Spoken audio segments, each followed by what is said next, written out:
Saya baca ya. Ini teks tidak ada yang saya rubah, memang persis seperti ini. Bismillahirrahmanirrahim. Yaqulu Zuhri, ini gurunya Imam Malik. Fama futiha fil islami fathun qablahu kana a'zama minhu. Innama kanal qitalu haitsul taqon nasu. Falamma kanatil hudnatu wa wadu'atil harbu wa amanan nasu ba'duhum ba'da wal taqaw fatafawadu fil hadits wal munaza'ah. Falam yaklim ahadun bil islami ya'qilu syai'an illa dakhala fihi. Walaqad dakhalataini kasanaten mislu man kana fil islam qabla dzalika au aktsar. Terus ini ngomongnya harus santai, nggak boleh provokatif. Begini, kita tahu dalam perdamaian Hudaybiyah itu poin-poinnya itu semuanya merugikan Islam. Di antaranya adalah jika yang Islam masuk kafir harus dibiarkan karena berarti masuk ke habitat asli.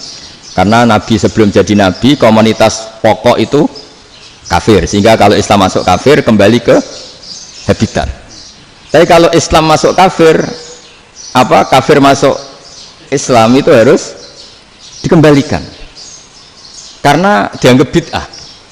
Maka kalau kamu dituduh bid'ah itu tenang saja dulu, Nabi itu ya dituduh ji'ta bidinin muhdas, kamu datang dengan agama yang baru. Cuma agak diteruskan wa kullu muhdatsatin bid'ah wa kullu bid'atin dalalah. Jadi orang-orang kafir dulu kalau ngomentari Nabi ya ji'ta bidinin muhdas, kamu datang dengan agama yang baru. Nabi nurut. Semua perjanjian yang merugikan Islam itu Nabi nurut.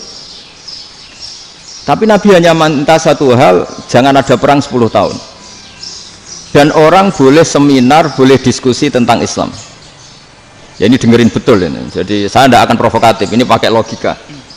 Nanti bisa dipakai disertasi doktor. Tapi saya minta orang boleh diskusi, boleh seminar tentang Islam. Akhirnya saat itu juga ada orang yang masuk Islam. Di depan tulisan itu belum kering istilahnya. Datang ke situ namanya Abu Jandal bin Suhail bin Amr. Itu datang ke Nabi, ya Rasulullah saya ini mau masuk Islam. Kata orang-orang kafir, ini pertama Muhammad, kamu komitmen enggak sama perjanjian? Kalau kamu komitmen harus kamu kembalikan. Nabi bilang, ya Abu Jandal kamu kembali ke mereka, ke habitat mereka, yaitu menjadi kafir, di komunitas kafir maksudnya. Akhirnya nangis. Sayyidina Umar itu dekati Abu Jandal, kemudian memberi isyarat supaya ngambil pedangnya. Jadi syaratnya wong ini baca ora wis. Maksudnya orang-orang kafir. Tapi Abu Jandal nggak mau. Singkat cerita akhirnya kembali ke komunitas kafir. Tapi yang dikatakan Imam Zuhri cara analisis ini nggak bisa pakai provokatif, harus pakai analisis. Innama kanal qitalu haitsul taqon nasu. Yang namanya perang itu menjadikan orang tidak berpikir jernih. Ini poin yang diambil oleh Rasulullah. Kalau dibahasakan Nabi curi kesempatan, masuk Nabi dikatakan mencuri, meskipun itu hanya bahasa ya. Nggak mungkin lah kita bahasakan seperti itu. Saya ulang lagi ya. Kenapa ada perang berkesinambungan sampai tahun ke-8 Hijriah? Mulai tahun kedua ada perang Badar sampai tahun 8 Hijriah itu perang terus. Nabi sama orang kafir perang terus. Akibatnya apa Pak Profesor? Namanya perang itu ya nggak kau bermikir. Pokoknya berketemu Islam perang, Islam ketemu kafir perang, nggak kau bermikir. Padahal Islam itu bisa diterima oleh akal sehat, harus lewat diskusi, lewat pengamatan, lewat pemikiran, lewat pengendapan berpikir. Makanya Nabi tahu ini masalah besar. Kalau orang perang terus, itu gak kober mikir Islam, tidak sempat diskusi tentang Islam. Makanya Nabi hanya minta satu poin. Oke, perjanjian ini satu rutin semua, tapi saya minta orang kafir semuanya boleh mendiskusikan Islam, boleh seminar tentang Islam. Mereka bilang iya, pemikiran mereka kan diskusi paling piye. Ternyata betul, ada diskusi. Terus temanya gini, kira-kira bener di Muhammad Abu Jahal. Terus Tuhan Muhammad sama Tuhan Abu Jahal itu keren mana? Diskusi. Tuhan Muhammad itu khaliqus samawati wal ardi, yang menciptakan langit bumi. Sebagaimana kampanyenya Muhammad. Ya mereka masih jangkar bilang Muhammad. Kalau Tuhan kita, ya berhala itu yang kita bikin, yang kadang rusak, yang kadang kudanan, terus lemutan, pokoknya itu diskusi. Kita kok bener pengirannya Muhammad. Terus Muhammad Abu Jahal. Mulai dhisik Muhammad itu ora tau bodoh nih. Mulai dulu Muhammad itu gak pernah bohong. Abu Jahal, waduh, wis bodoh nih ngongkonan. Wis ribet kan? Dan semua diskusi itu mengarah ke kebenaran Islam. Akhirnya ngomong kafir sing tokoh-tokoh yo cara Jawa yo wah semane jebule masalah ini kan. Artinya gini, kalau kita ingin Indonesia damai, sebenarnya yang untung itu Islam.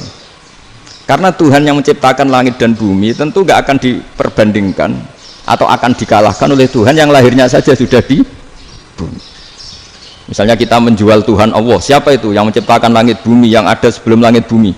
Bandingkan dengan Tuhan yang lahirnya di bumi, ada tanggal lahirnya, ada aktenya, itu kan sudah ribet kan? Begitu juga kalau memperbandingkan tokoh, Muhammad itu siapa? Tokoh yang bisa menyatukan pan-Arabik, tokoh yang begini-begini, yang sayang istri, sayang keluarga, dibandingkan dengan tokoh Abu Jahal, Abu Lahab yang sorong jauh penggaweannya yang ngerugikan orang lain. Akhirnya orang itu mulai tertarik sama Islam.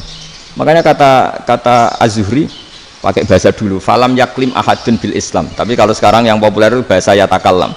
Sebenarnya yang benar itu bahasa kalimah yaklimu kalaman, karena masdarnya itu kalam, berarti sulasi nopo mujarrad. Tapi di fi'ilnya itu mujarradnya enggak kelaku. Jadi di fi'ilnya takallama yatakallamu, tapi untuk masdarnya yang kelaku kalaman. Jadi ini agak unik, agak enggak lazim. Sebenarnya kan takallama yatakallamu takalluman, tapi di masdarnya kalam populer, tapi di fi'ilnya tidak populer. Saya teruskan ya, ini penting sekali. Jadi menjual Islam, kalau boleh dibahasakan menjual, itu tetap enak dalam kondisi damai. Karena kalau kita perang, itu bawaannya kalau ketemu ya perang, kalau ketemu perang, sehingga orang itu rakober diskusi dulu, saat benernya Islam sampai kafir itu bener di. Karena tidak kober diskusi, tidak sempat diskusi, orang yang milih yang kafir, karena yang mayoritas yang kuat, sementara Islam zaman itu lemah. Nah, Nabi itu yang diminta hudnah, yang penting kita damai. Terus orang boleh mendiskusikan benar mana kita dan mereka.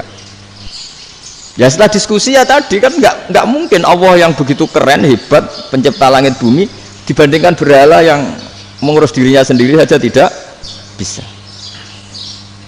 Walhasil terus orang mulai tertarik sama Islam dan aturannya nggak boleh dilarang diskusi itu. Nah makanya saya pernah ditanya beberapa profesor di Jogja, Gus, suatu saat kalau kampus paling keren di Jogja ini ada Islamic Studies, kemudian pengajarnya dari berbagai agama, ini riskan nggak bagi Islam? Saya jawab, asal yang didiskusikan Islam itu nggak masalah, yang repot itu nak umat Islam. Karena kalau umat Islam yang jadi percontohan, banyak raja yang dolim, banyak pemimpin muslim yang dolim, terus identik dengan Islam itu jadi dolim kan ribet. Ya kalau pas umat Islam, kalau Islam yang kumat kan jadi masalah kan. Nah ini kan terus jadi beda umat Islam sama Islam yang lagi apa? Kumat. Singkat cerita terus Islam mendapat posisi yang luar biasa.